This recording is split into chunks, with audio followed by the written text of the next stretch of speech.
সংসারে অশান্তি, বিশ্বাস ভঙ্গ বা প্রিয় মানুষের প্রতারণা, এই কষ্টগুলো সহ্য করা সত্যিই খুব কঠিন। বিশেষ করে যখন আপনি নিজের সবটুকু দিয়ে কাউকে ভালোবাসেন, বিনিময়ে পান অবহেলা, তখন মনে হয় জীবনটা এখানেই শেষ করে দেওয়া ভালো। কিন্তু একবার ভাবুন তো, আপনি যখন এই পৃথিবী ছেড়ে চলে যাওয়ার কথা ভাবছেন, তখন আপনার সেই ছোট্ট সন্তানটি কার হাত ধরে বড় হবে? আপনি হয়তো অভিমান করে চলে যাবেন, কিন্তু আপনার এই একটা সিদ্ধান্ত আপনার সন্তানের পুরো জীবনটাকে এক নিমিষেই অন্ধকার করে দিবে। জীবনসঙ্গী অপরাধ করেছে, কিন্তু আপনার সন্তানের কোনো দোষ নেই। আপনি চলে গেলে সমাজ হয়তো আপনার স্বামীকে দোষ দেবে, কিন্তু দিন শেষে কষ্টটা ভোগ করবে আপনার সন্তানই। সঠিক সিদ্ধান্ত নেন। মা-বাবাহীন একটা বাচ্চার জীবন কতটা লাঞ্ছনা আর কতটা কষ্টের হয়, আমরা তা সবাই জানি।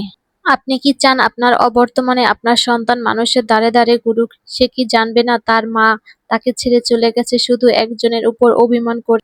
যে মানুষটা আপনার মূল্য বুঝেনি, তার জন্য নিজের জীবন উৎসর্গ করা বোকামি ছাড়া আর কিছু নয়। সন্তানই আপনার পৃথিবী। আজ থেকে আপনার সবটুকু ভালোবাসা আর মনোযোগ আপনার বাচ্চার উপর দিন।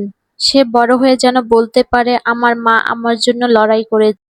সময় সব ঠিক করে দেয়। আজ যে কষ্টটা পাহাড় সমান মনে হচ্ছে, বিশ্বাস করুন কয়েক বছর পর এটা আপনার কাছে তুচ্ছ মনে হবে। কিন্তু জীবনটা একবার চলে গেলে আর ফিরে পাবেন না। আত্মহত্যা কোনো সমাধান নয়, বরং এটি একটি চিরস্থায়ী সমস্যার সাময়িক আবেগপ্রবণ সিদ্ধান্ত।